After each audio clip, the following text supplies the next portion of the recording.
राधे राधे भैया बहनों। आज पढ़ेंगे हम कक्षा सप्तमी की हिंदी पाठ्य पुस्तक बसंत भाग 2 का पाठ 8। यह एक कविता है, श्याम एक किसान। इसको लिखा है सर्वेश्वर दयाल सक्सेना जी ने। इस कविता में कवि सर्वेश्वर दयाल सक्सेना जी ने जाड़े की शाम के प्राकृतिक दृश्य का चित्रण किया है। शाम के समय पहाड़ एक किसान की तरह बैठा दिखाई दे रहा है और उसके सिर पर आकाश साफे के समान प्रतीत हो रहा है। पहाड़ के नीचे बहती हुई नदी घुटनों पर रखी चादर के समान लग रही है और पलाश के वृक्षों पर खिले लाल लाल फूल जलती हुई अंगीठी के समान दिखाई दे रहे हैं। जिस प्रकार अंगीठी में अंगारे दहकते रहते हैं, उसी प्रकार वो पलाश के लाल लाल फूल दिखाई दे रहे हैं। पूर्व दिशा में अंधेरा भेड़ों के समूह के समान दुबका बैठा हुआ महसूस होता है। इस शाम के शांत हृदय में अचानक मोर बोल पड़ता है। यह आवाज़ सुनकर ऐसा लगता है जैसे किसी ने सुनते हो जी की आवाज़ लगाई हो। चिलम उल्टी हो गई, उसमें से धुआं उठा, पश्चिम दिशा में सूर्य डूब गया, चारों ओर अंधेरा छा गया। तो बच्चों, ये था पूरी कविता का संक्षिप्त में सार। अब पढ़ते हैं कविता, लेकिन कविता पढ़ने से पहले पढ़ेंगे इसके शब्दार्थ। साफा सिर पर बांधने वाली पगड़ी, चिलम हुक्के के ऊपर रखने वाली वस्तु, चादर सी चादर के समान दहक रही है, जल रही है। पलाश एक प्रकार का वृक्ष जिस पर लाल रंग के फूल खिलते हैं। सिमटा दुबका हुआ, गल्ले सा समूह के समान, और औंधी उल्टी हुई। अब पढ़ते हैं कविता। आकाश का साफा बांधकर सूरज की चिलम खींचता बैठा है पहाड़, घुटनों पर पड़ी है नदी चादर सी, पास ही दहक रही है पलाश के जंगल की अंगीठी। अंधकार दूर पूर्व में सिमटा बैठा है भेड़ों के गल्ले सा। देखो बच्चों, इस कविता का शीर्षक है श्याम एक किसान। यानी कवि ने जो शाम ढल रही है उसे एक किसान के जैसा बताया है। किसान क्या क्या पहनता है, कैसा रहता है, उसके रूप और आकार का वर्णन पूरे एक इस शाम के परिदृश्य के बारे में बताया है। अर्थात इस कविता के माध्यम से कवि ने जाड़े के शाम का वर्णन किया है। यानी सर्दी के समय जो शाम का परिदृश्य कैसा होता है उसका वर्णन किया है। आकाश का साफा बांधकर सूरज की चिलम खींचता बैठा है पहाड़। कवि के अनुसार शाम के समय पहाड़ किसी बैठे हुए किसान की तरह दिखाई दे रहा है और आसमान उसके सिर पर रखी किसी पगड़ी की तरह दिखाई दे रही है।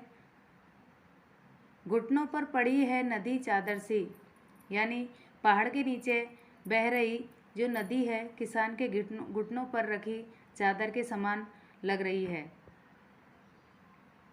पास ही दहक रही है पलाश के जंगल की अंगीठी। अंधकार दूर पूर्व में सिमटा बैठा है भेड़ों के गल्ले सा, यानी पहाड़ पर जो लाल लाल पलाश के फूल खिल रहे हैं वो कवि को अंगीठी में जलते अंगारों की तरह दिख रहे हैं। पूर्व में फैला हुआ अंधेरा सिमट कर बैठी भेड़ों की तरह प्रतीत हो रहा है। पश्चिम दिशा में मौजूद सूरज चिलम पर रखी आग की तरह लग रहा है।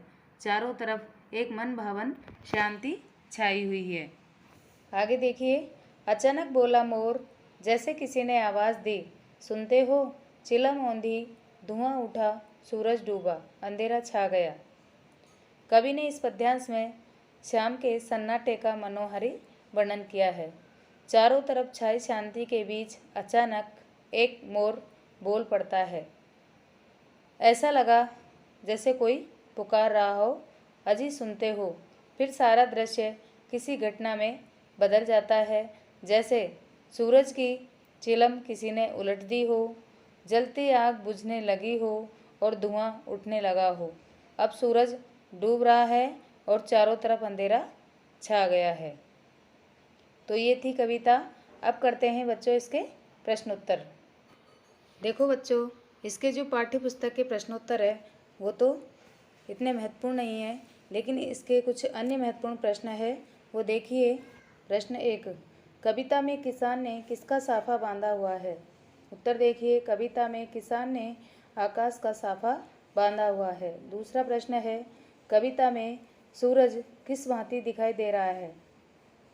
उत्तर है, कविता में सूरज चिलम पर सुलगती आग की भांति दिखाई दे रहा है। प्रश्न 3, पहाड़ के नीचे बहती हुई नदी कैसी प्रतीत होती है? उत्तर है, पहाड़ के नीचे बहती हुई नदी घुटनों पर रखी चादर के समान प्रतीत होती है।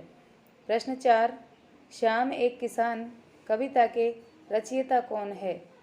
उत्तर देखिए, श्याम एक किसान कविता के रचयिता सर्वेश्वर दयाल सक्सेना है। प्रश्न 5, झुंड में बैठी भेड़ों जैसा क्या प्रतीत हो रहा है?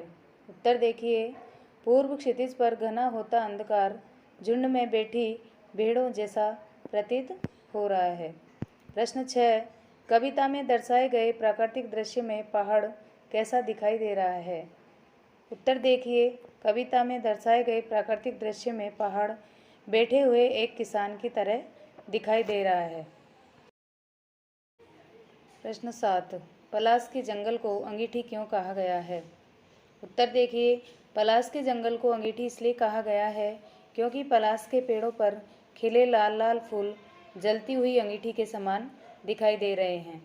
प्रश्न 8, कवि ने आकाश की तुलना साफे से क्यों की है? उत्तर देखिए, साफा सिर पर बांधा जाता है और आकाश पहाड़ के सिर पर प्रतीत होता है, इसलिए कवि ने आकाश की तुलना साफे से की है।